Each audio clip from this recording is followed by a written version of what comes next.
성도 여러분, 밤새 안녕히 주무셨습니까? 복된 새날이 밝았습니다. 함께 찬양 드리며 하나 예배자로 나갑니다. 535장 예전 찬송 325장입니다. 주 예수 대문 밖에 서 계십니다.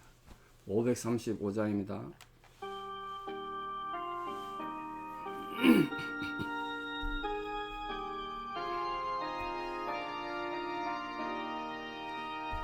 주 예수 대문 밖에 기다려 서서나 단단히 잠가두니 못 들어오시네. 나 주를 믿노라고 그 이름 부르나 문 밖에 세워두니 참나 예수치라. 문 두드리는 손은 못 박힌 손이요 또 가시 멸류관은 그 이마 둘렀네. 이처럼 기다리심 참 사랑이로다. 문 굳게 닫아두니 한없는 내 죄라. 주 예수 간구하게 권하는 말씀이 내 죄로 죽은 나를 너 박대할 소냐. 나 죄를 회개하고 곧 문을 엽니다. 드셔서 좌정하사 떠나지 마소서.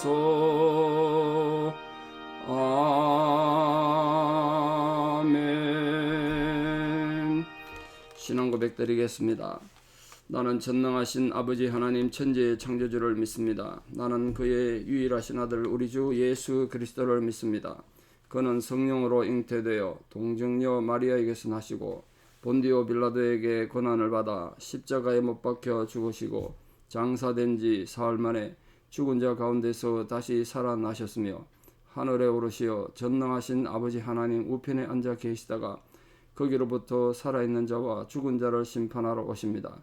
나는 성령을 믿으며 거룩한 공교회와 성도의 교제와 죄를 용서받는 것과 몸의 부활과 영생을 믿습니다. 아멘. 2023년 10월 19일 목요일 새벽 하나님 주신 말씀 사무엘상 19장 18절에서 24절입니다. 사무엘상 19장 18절에서 24절. 사무엘상 19장 18절입니다. 다윗이 도피하여 라마로 가서 사무엘에게로 나아가서 사울이 자기에게 행한 일을 다 전하였고 다윗과 사무엘이 나요스로 가서 살았더라.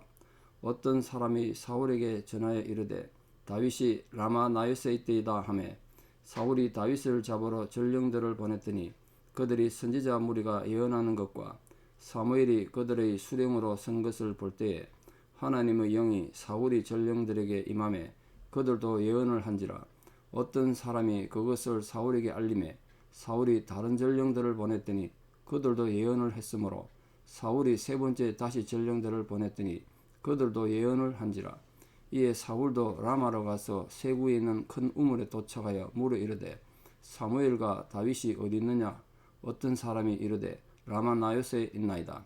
사울이 라마 나요스로 가니라. 하나님의 영이 그에게도 임하시니 그가 라마 나요스에 이르기까지 걸어가며 예언을 하였으며 그가 또 그의 옷을 벗고 사무엘 앞에서 예언을 하며 하루 밤낮을 벗은 몸으로 누웠더라. 그러므로 속담에 이르기를 사울도 선지자 중에 있느냐 하니라. 아멘. 제가 몇 번 댓글에서 말씀드렸습니다만 하나님 백성이 하루아침에 타락해서 완전히 하나님을 반역하지는 않는다고 말씀드렸습니다. 반대로 하나님께서도 인간이 타락하고 죄를 짓고 하나님이 반역한다고 해서 그냥 한순간에 단칼에 무배듯이 그렇게 잘라버리지 않습니다. 끝없이 기다리시고 은혜를 주시죠.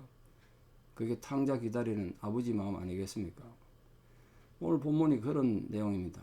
어찌 보면 사울 인생의 마지막 기회일지도 모르는데, 자, 다윗이 사울이 이제 본격적으로 자기 죽이려고 어떤 계략을 쓰고 무력을 쓰니까 자기 집에서 아내와 신혼 살림하다가 급히 창문으로 도망쳐서 간 곳이 어디냐?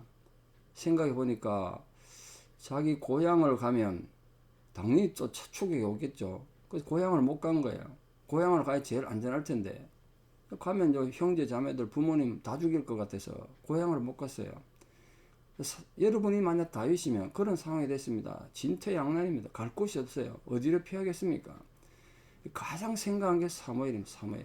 아직 사무엘이 살아있었으니까 몇 가지 이유가 있었겠죠. 그래도 사무엘은 사울이 함부로 할 수 없는 나라의 가장 큰 어른이고 또 하나님의 선지자니까 거기 가면 일단 좀 안전하지 않을까 이런 생각도 했고, 다윗이 답답한 거예요. 나 이제 어떻게 해야 되냐. 사무엘 선지자가 자기에게 기름 부음을 줬는데 도대체 나는 이제 어떻게 해야 됩니까? 이런 상황에 그런 멘토가 필요하지 않았겠습니까? 그래서 사무엘의 고향인 라마에 있는 나요스로 피했습니다. 나요시라는 건 지명이 아니라 어떤 장소를 말해요. 어떤 처소, 사람들이 머무는 곳. 그래서 다른 성경에서 이걸 기숙사로 번역했습니다. 기숙사 개념이 제가 맞다고 생각하는 이유가 지금 이곳에서 라마나요스에서 사무엘이 뭘 하고 있느냐? 이제 정계를 은퇴했지 않습니까? 나라의 지도자를 은퇴한 뒤에 선지자 학교를 세운 거예요. 선지자 학교. 그러니까 기숙사로 번역하는 게 어울리지 않겠습니까? 학생들이 머무는 곳, 그곳으로 갔다는 거예요. 거기서 사무엘과 다윗이 만났습니다. 자, 다윗이 어떻게 했다고 되어 있습니까? 사울이 자기에게 행한 일을 다 전했대요.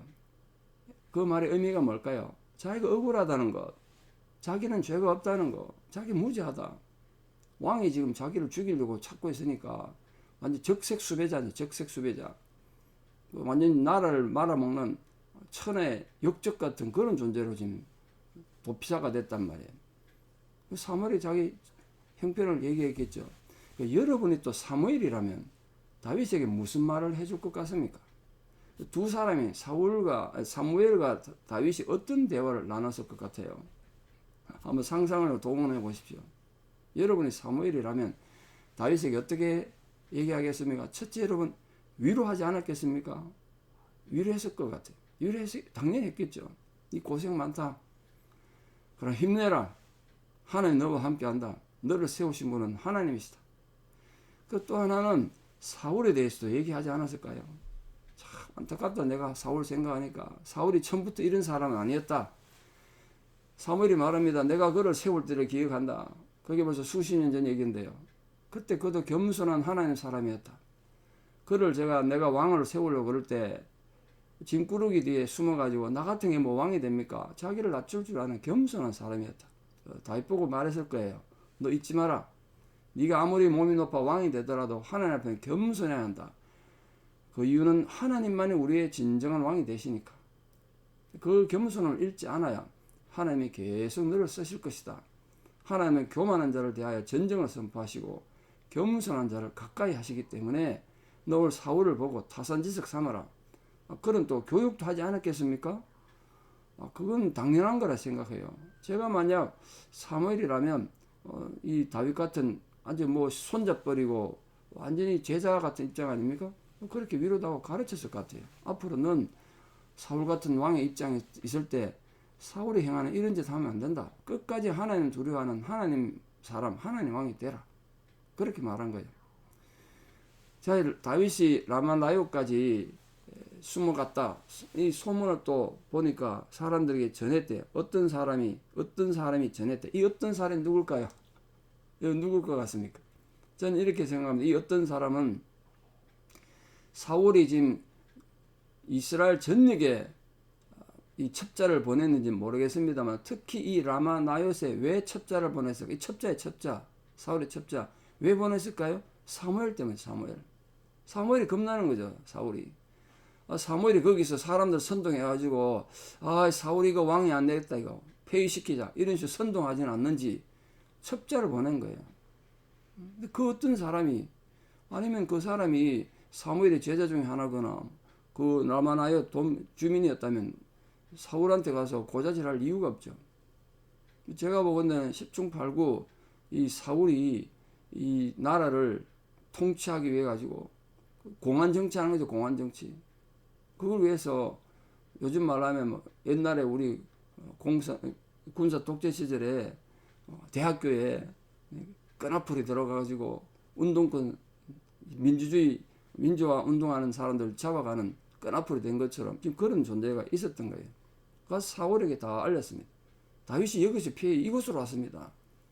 그러니까 여러분 이 사울이 다윗을 잡으려고 사람을 직접 보냈습니다.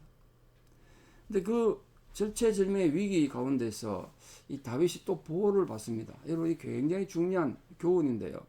여러분 어떤 상황이든 하나님이 여러분을 보호해 주셔야 돼요. 하나님 은혜가 여러분에 있어야 합니다. 장사하시는 분들 하나님 은혜가 여러분 기업에 함께 하기를 바랍니다. 직장 생활에도 하나님 은혜가 여러분 직장에 임하기를 바라요. 우리 공부하는 학생들 하나님 은혜가 여러분 학업에 함께 하기를 바랍니다. 우리 부모님들에게 하나님 은혜가 함께 하기를 바라고 자녀들에게 그걸 얘기해 주세요.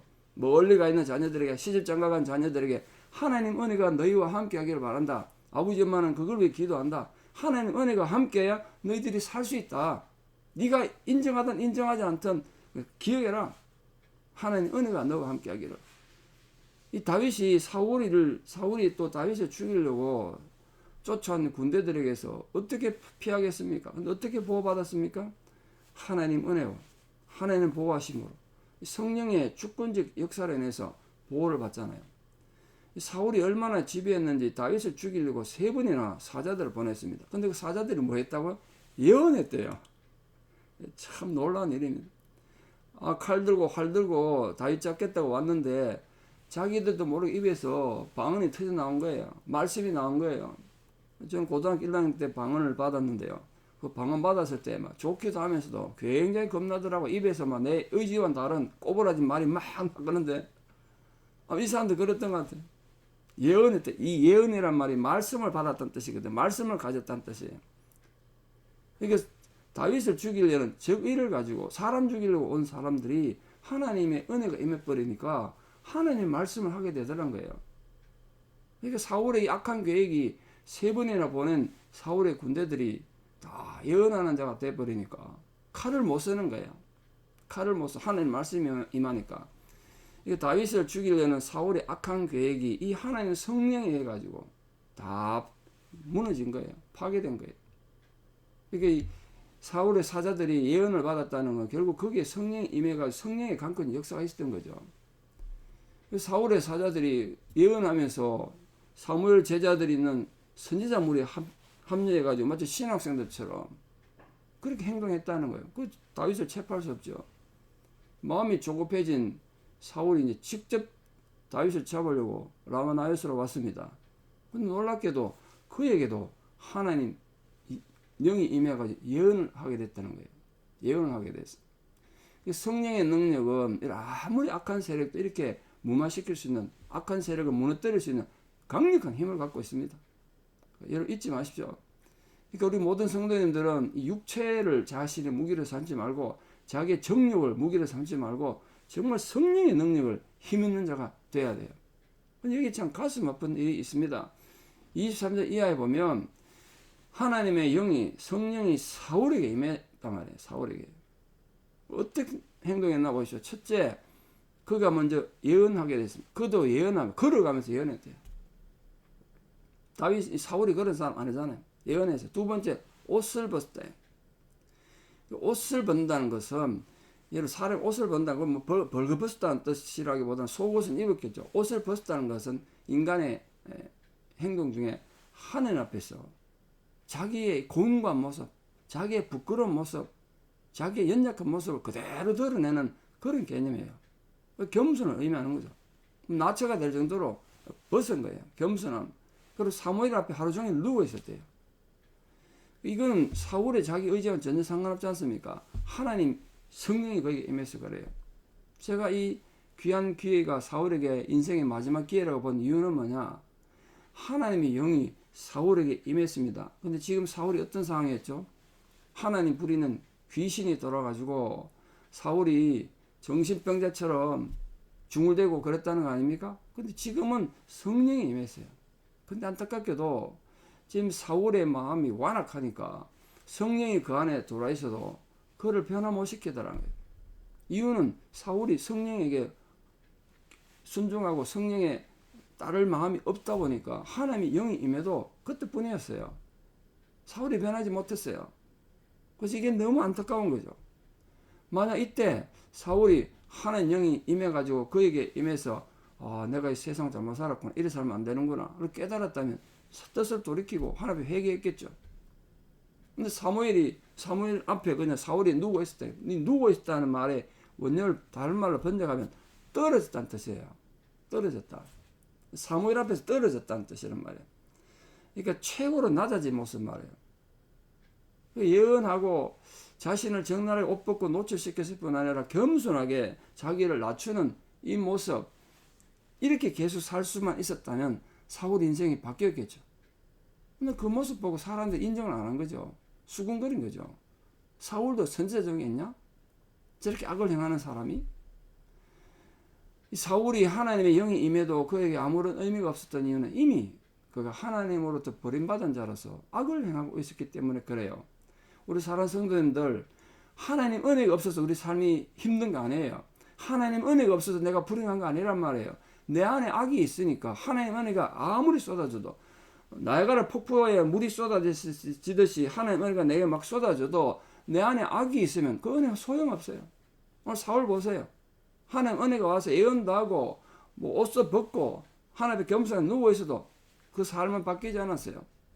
그러니까 우리가 뭐 조그만 재능이나 능력이나 은사를 덜 먹이면서 교만하게 그래 살면 하나님 은혜가 아무리 와도 소용없는 거예요. 겸손히 정말 낮추고 하나님 은혜가 왔을 때 그 은혜가 헛되지 않도록, 사도 바울의 고백처럼 내게 임하는 하나님의 은혜가 헛되지 아니하여 내가 다른 사도보다 많이 수고해서나 내가 아니요 나와 함께 하신 하나님 은혜였노라, 이렇게 고백할 수 있는 그런 위대한 신앙의 승리자들 다 되시기를 진심으로 축복합니다. 기도드리겠습니다.